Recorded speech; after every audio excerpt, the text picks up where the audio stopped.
Welcome to the Parenting Power Podcast, supporting parents with the real-life tools they need to raise the confident, interdependent people the world needs. Gail Bell and Julie Freedman Smith interview experts who share their knowledge to assist parents in creating a home environment where kids can thrive. Hi, everyone. Welcome to the Real Life Parenting Podcast. I'm Julie Freedman Smith. And I'm Gail Bell.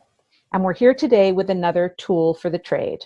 This episode is brought to you by Beaner's Fun Cuts for Kids. Parenting is hard. Haircuts shouldn't be. Visit beanersfuncuts.com for a location near you.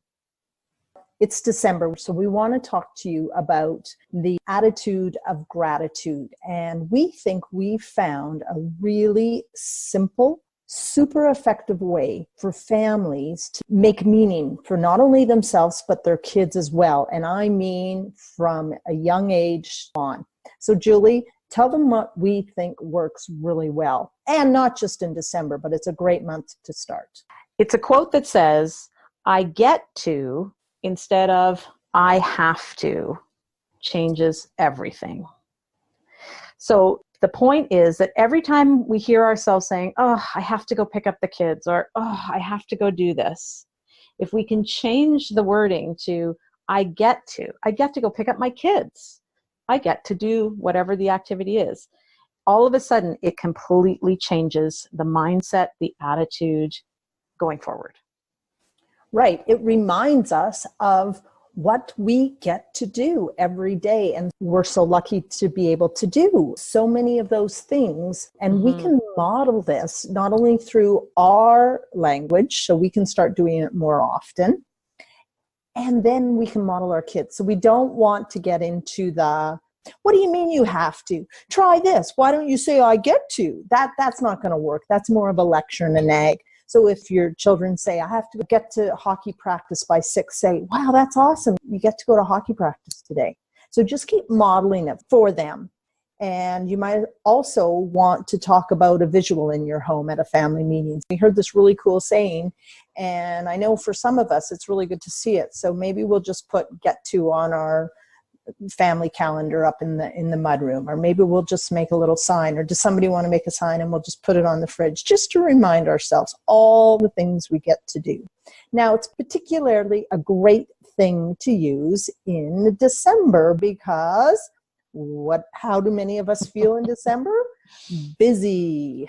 So really, December is a month where we can show a lot of connection as a family, a lot of love, a lot of get-tos. Let us go through some examples for you. Mm-hmm.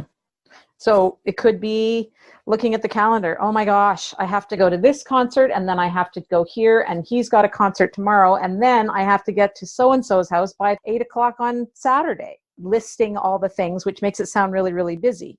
And the reality is it could feel different if we said, oh, he's got a concert tonight, and then I get to go to my daughter's concert tomorrow, and then I get to go to a party at somebody's house at 7 o'clock on Saturday. So that's one way, just very basic. We could say, wow, I get to go to Sheila's house on Friday.